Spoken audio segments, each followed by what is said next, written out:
Welcome into OutKick the Show. I am your fearless leader, Clay Travis. I hope all of you are having a fantastic Wednesday. Had to pause there for a minute, remember what day it was. Hope you're having a fantastic Wednesday, wherever it may be across this great country or this great land. We have got a lot to dive into today. College football early signing day is underway. The playoff rankings, the final ones before Sunday's official rankings are out. ESPN's got another analyst who hates America. Auburn's coaching search is a mess. The Supreme Court has elected to hear a case involving an antitrust allegation against college athletics, and Derrick Henry is having one of the most dominant seasons in NFL history that no one is talking about. We will dive into all of that, but we began right off the top with an incredible offer for you out there. Go sign up at FanDuel.com/Clay. That's FanDuel.com/Clay, and you get a 15-1 payout if Justin Herbert throws a touchdown pass tomorrow. $5 wager pays back $75, a 15-1 payout. All you have to do is go sign up right now for new users at FanDuel.com/Clay. Tennessee, Iowa, Illinois, Indiana, West Virginia, Colorado, Pennsylvania, and New Jersey. Plus, if you're listening or watching to me right now in Virginia or Michigan, you are going to be able to flip that switch in the next few days. And sports gambling will be underway in your jurisdiction. All you have to do is go to FanDuel.com/Clay. That is, one more time, FanDuel.com/Clay. Okay, early signing day underway in college football. And I've got to be honest with you, this is one of the quietest early signing days I can ever remember. Now, it feels different because of COVID. There hasn't been as much recruiting drama as there typically is because guys aren't on campus and aren't able to visit like they ordinarily would be. But important lesson here, as always, as those signatures are coming in, if someone doesn't pick your school, it's because they weren't that good and your school didn't want them anyway. And maybe you can even toss in a good message about how he was processed and the staff let him know that he wasn't really one of their top targets, which is legion on message boards today, as you sort of look around at the way things are breaking. Now, I will write about this in the near future. I am not a recruiting obsessive, but I do believe that where you finish dictates very often whether you have a chance to compete for a championship. And the data point that I always go with is if you're not signing a top 10 class, you really aren't able to compete for a national championship. So, who is signing a top 10 class according to the 24/7 Sports Composite Index at this exact moment, roughly 3:45 Eastern, 12:45 on the West Coast? Alabama is going to be your national recruiting champion, it appears, followed by Ohio State and Georgia. If that sounds familiar, it should. Those are the top 3 recruiting schools in the country over the past several years. Then LSU is the 4th best class. Clemson is the 5th best class. Oregon, Oklahoma, Florida, Notre Dame, and Michigan represent the totality of the top 10 recruiting classes in college football. This is according to the 24/7 Sports Composite Index. I use the composite index to avoid everybody out there who argues, oh, well, Rivals has us here, where ESPN has us there. If Scout still exists, they have us at this location. By the way, I'll continue. USC at 11. Miami, the U, checking in at 12. North Carolina, 13. Texas A&M, 14. Tennessee is 15. Wisconsin, 16. Texas, 17. Ole Miss, 18.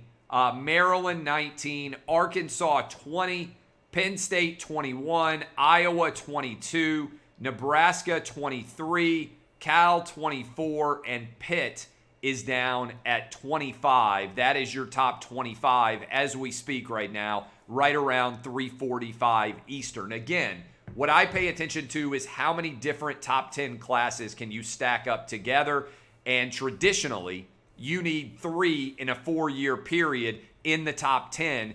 in order to have the requisite amount of talent to play for the college football championship and to make the playoff. And that's certainly what's likely to happen again with the 4 playoff teams that we project going forward. Now, a lot of drama Tuesday because of, which last night with the college football playoff rankings. I want to dive into these a bit, tell you where we are. I'll start with my prediction. I believe that Alabama is going to go 11-0 and be the overall number 1 seed. I think that Notre Dame is going to lose to Clemson, which will bump Clemson up to number 2. In the 3rd spot, I think they're going to put 6-0 Ohio State to set up a rematch of last year's classic between Clemson and Ohio State. And then in the 4th spot, I think Notre Dame is going to be there. So I believe, barring disaster for Notre Dame, that Alabama and Notre Dame have effectively already punched their tickets. So if your team is on the outside looking in right now of the rankings, you want Alabama to beat Florida and you want for Notre Dame to beat Clemson, because then in theory there could be 2 open spots. You want Ohio State to lose to Northwestern, certainly, but we'll see exactly how all that ends up shaking out. People say, why do you think that it's going to be Alabama going up against Notre Dame and Ohio State against Clemson? Put simply, because that's where the ratings are, that's where the money is. I don't think the College Football Playoff Committee, even though they might not admit it, wants for a 3rd time to see Notre Dame play against Clemson, particularly not 13 days after they're already playing. And so I think if you break that down, the scenario that is likely here is they will punch Notre Dame down, Ohio State up, to allow 2 different matchups that have a lot of attraction for much of the country. Alabama against Notre Dame, 2 blue bloods going head-to-head, and Clemson going up against Ohio State, a rematch of last year's game. All right, and if I were predicting, I think we'll see a rematch that we've seen be the 5th time in the playoffs. Alabama against Clemson would be my prediction for the national championship game. Okay, who else is out there that has a chance? Well, the committee basically let us know, with Florida only falling to number 7, that the Gators are squarely in the mix if they could pull off an upset over Alabama, even if they go 9-2, to potentially make the college football playoff. Texas A&M is on the outside looking in. They've got Tennessee on Saturday. It'll be curious to see what ends up happening in that game as well in Neyland, and whether Tennessee can make it at all an interesting contest. I think if they could keep it close, the pressure would get ratcheted up to a large extent on Texas A&M down the stretch run of that game. We'll have to wait and see exactly what transpires there. The biggest difficulties, I would say, for the College Football Playoff Committee is, what do they do if Florida beats Alabama? Now, I don't think it's going to happen. Again, I don't think Florida is going to bounce back from losing to LSU to beat Alabama. In fact, I like Alabama to cover this game and win with ease. But that would be the biggest challenge that is out there. Would they bump Ohio State out of their top 4? And that, to me, is going to turn into the biggest debate, potentially, is how do you reconcile Ohio State playing 6 games with everybody else potentially playing 11 games? Alabama might well go 11-0. Either Notre Dame or Clemson is going to go either 10-1 or 11-0. You've got a scenario where the Big 12 is going to have a champ. Iowa State's kind of out there on the fringes. I don't think it's very likely that they could end up in the playoff position, but it's at least worth considering. Matt Campbell has done an incredible job this year, and if they hadn't played Louisiana, they would be squarely in the mix. And that's why I want to pause here for a moment. Amid all of the angst, all of the negativity that is out there, let's pause for a moment and consider how incredible it is that the SEC, the ACC, and the Big 12 have managed to play their complete seasons, and they're going to crown legitimate champions. You can argue that whoever wins the SEC is going to be the most deserving champion ever, especially if it's Alabama going 11-0, because that's 2 more conference wins than any SEC football team has ever produced in a season. And also, whoever wins between Notre Dame and Clemson, that's going to be the greatest accomplishment of an ACC champion ever. These schools didn't just manage to crown a champ without any asterisks involved. They have managed to do it on an incredible level with fans present and zero health issues for any college football players out there. If you remember all the Corona Bros in the summer, they were all running around screaming, how in the world are we going to play a college football season? Well, the answer was, you just need to start in September and you'll probably be fine. This is one of the most incredible accomplishments in the history of college football that the ACC, the SEC, and the Big 12 have managed to complete their seasons with fans present and no serious adverse health-related concerns from COVID, from the players, the coaches, or significantly the fans going to their games. This is a remarkable accomplishment, and everybody in those conferences deserves a tremendous amount of credit for it. And I feel bad for the Pac-12 over their collapse, and also for the Big Ten that they have put themselves in a situation where the best case scenario for them is a 6-0 team gets into the college football playoff. That is my analysis of the playoff rankings right now. Did you see this story? I couldn't believe it when I saw it, and I'm not surprised that OutKick is the only place that is covering it. But ESPN analyst Dominique Foxworth, who is paid hundreds of thousands of dollars a year to give his opinion, went on Bomani Jones's podcast and said that he roots against Josh Allen because he doesn't like the people who root for Josh Allen. And as evidence of why he doesn't like them, he said because they have American flags and dog pictures in their social media profiles. I want you to think about this for a minute. If you wonder why ESPN has lost its way and why so many people have come surging into the OutKick family, it's because of statements like these, which are fundamentally unfair and unbelievably stupid, okay? Not to mention racist. Let's be honest here. If any white ESPN analyst had said he roots against Lamar Jackson because of the people who root for Lamar Jackson, he would be fired on the spot. And it would be a major national story, the comments that he made. Instead, OutKick is the only media entity in the world of sports that's even going to talk about these comments by Dominique Foxworth. Now, let me be clear. I don't ever want anyone canceled, okay? Whether you're a comedian, whether you're an athlete, whether you're a regular person who is not a public figure out there posting your opinions on Facebook, Twitter, or wherever else it might be, I don't believe cancel culture, particularly given its fellowship with identity politics, is in any way healthy for our country.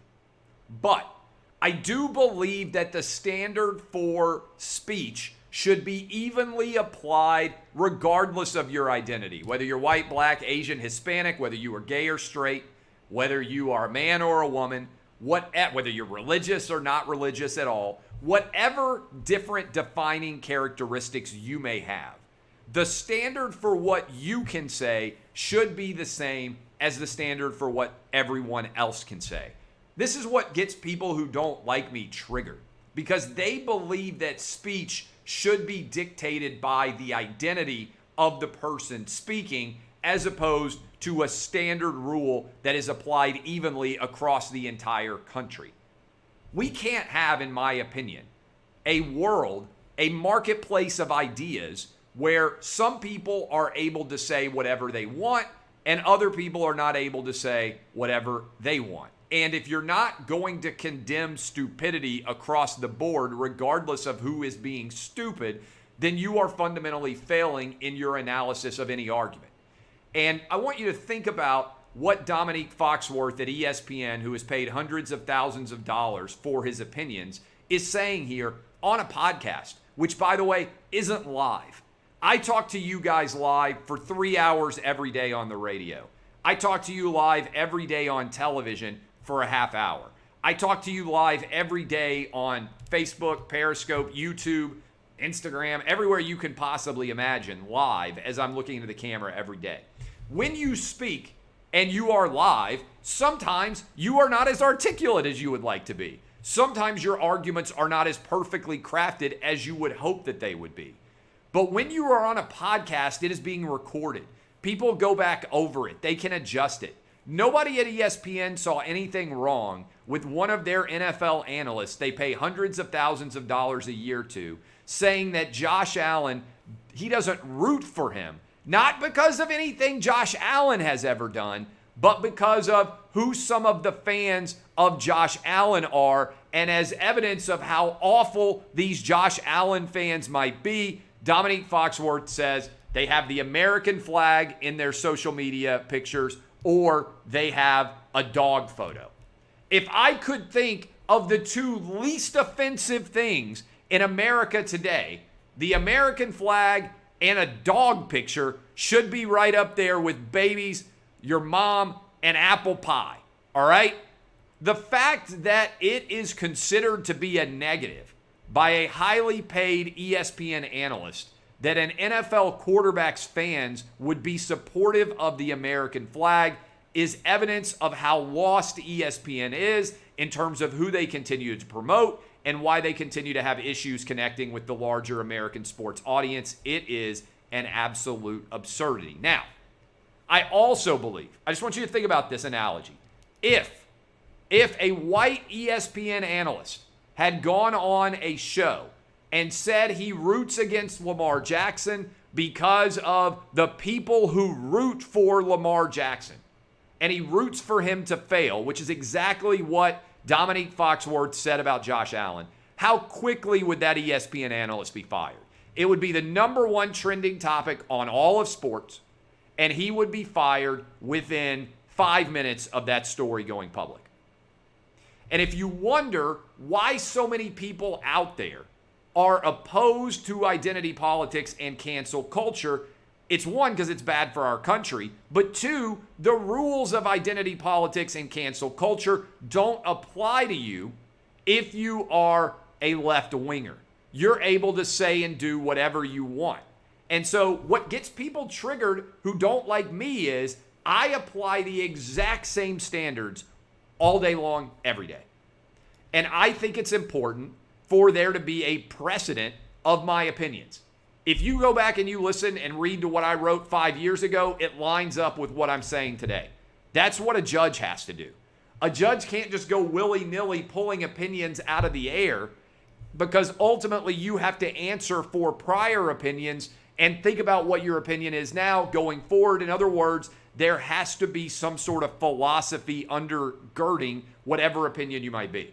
And I'm unique in the world of sports and almost unique in the world of media because there is a overall perspective that attaches throughout my entire career.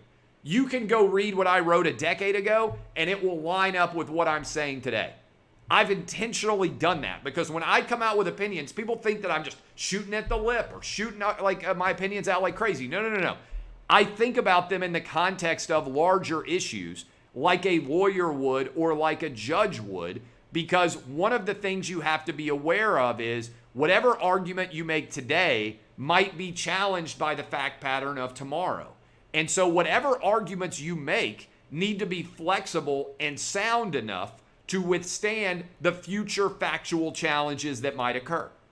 And so Dominique Foxworth, clearly idiotic argument here.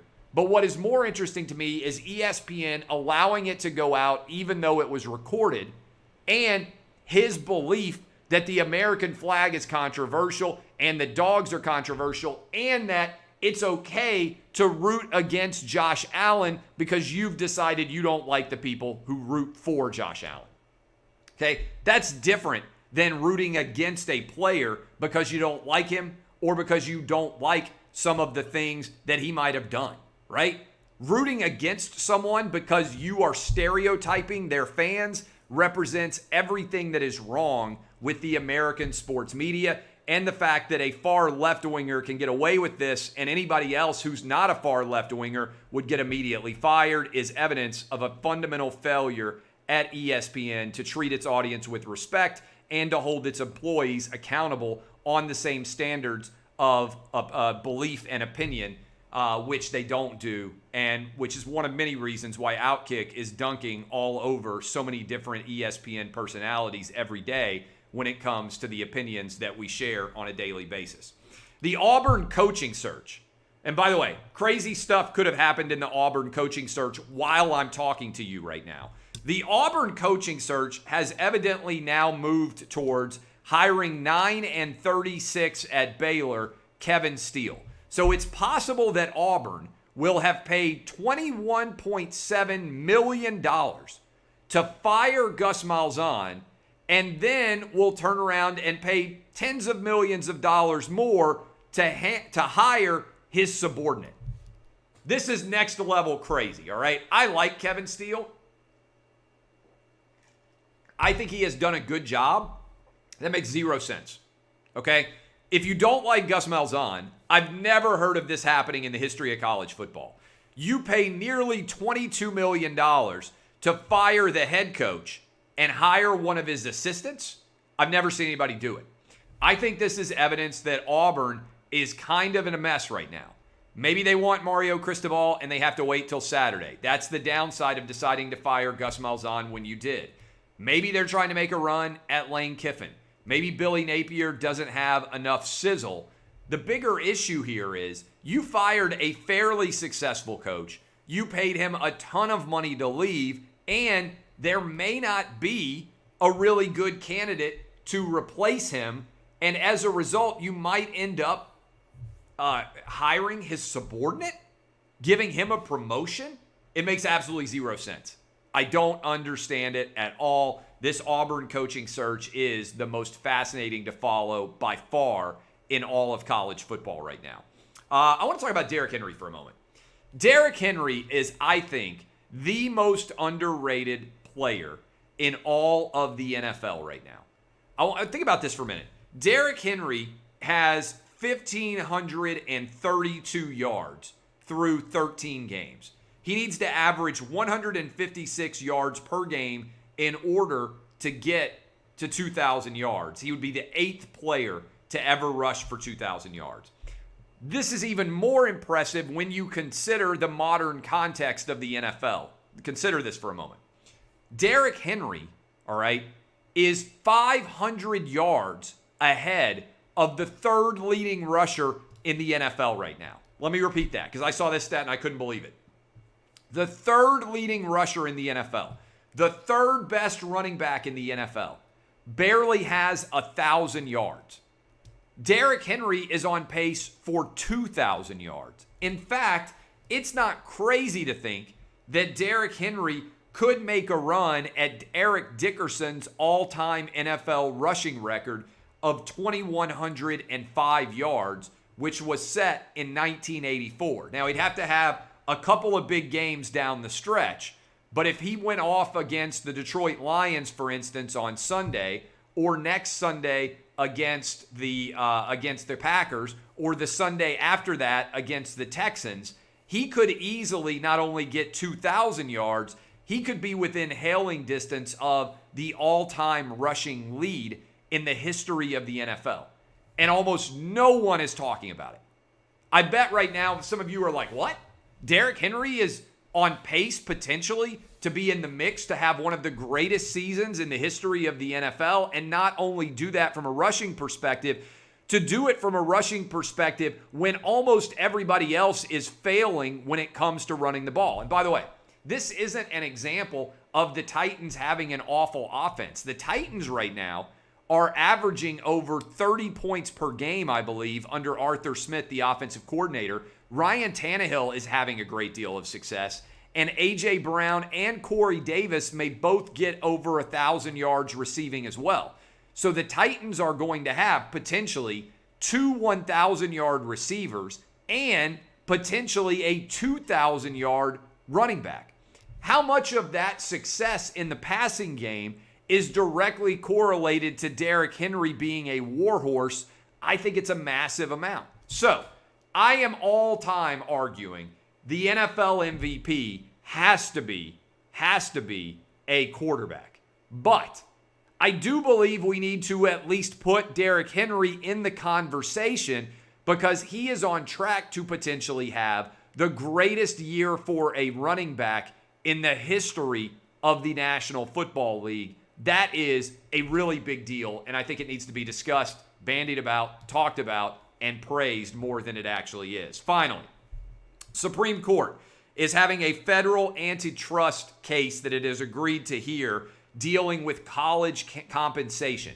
The district court ruled that the NCAA and the schools had violated rules. Now, the circuit court affirmed that ruling, and the Supreme Court has now granted cert to hear this case. I don't know what they are going to say in this ultimate ruling, but it is fascinating that they have agreed to hear the case, because it would suggest one of two things.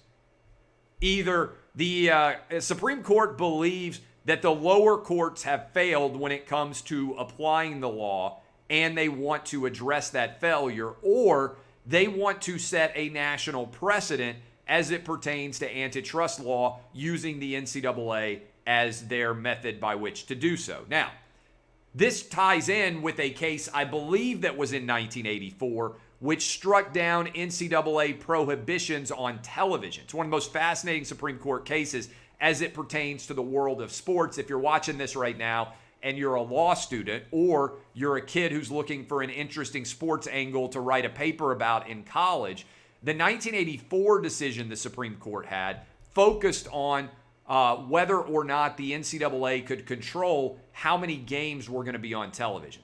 And it was challenged by Oklahoma and Georgia. And that ruling is what really created all of the power in college football with the conferences. Because suddenly, instead of the NCAA being able to control the television product of college football, with the rise of cable, that policy became obsolescent, and everything blew up in terms of now virtually every game being allowed to be on television. It's a direct result of that Supreme Court decision, and it really turned college sports even more into a default pro environment with all of the money that was going to roll in. So, is this case in 2021 going to become a modern day version of that 1984 case and fundamentally alter the way that we experience college athletics? If you enjoy watching college football on television, which I bet just about every single one of you out there does, you owe a debt of gratitude to the Supreme Court for striking down the NCAA's prohibitions on television broadcast under antitrust law. And this could apply again with a hearing in this case that they are going to be deciding in sometime in 2021. All right. I appreciate all of you. My name is Clay Travis, DBAP, unless you need to SBAP. Want to make sure that all of you go get signed up at FanDuel.com/Clay. And how about a great holiday present? Go to OutKick.com, sign up for the VIP, join our group, get the opportunity, if you were listening to the radio show this morning, to jump to the head of the line on your calls. You get the opportunity to comment on all of our articles, message board, and we're going to be doing more and more events as things get back to normal in 2021 for all of the VIPs. I appreciate all of you. OutKick.com. Check it out. Sign up for the VIP for Christmas. This has been OutKick the Show, and I'll see you guys in a little bit when I hop on television at 5 Eastern, 4 Central, 3 Mountain, 2 Pacific to talk about all the big games coming up this weekend in college football and the NFL. Lean in close. Kisses for the haters. This has been OutKick the Show.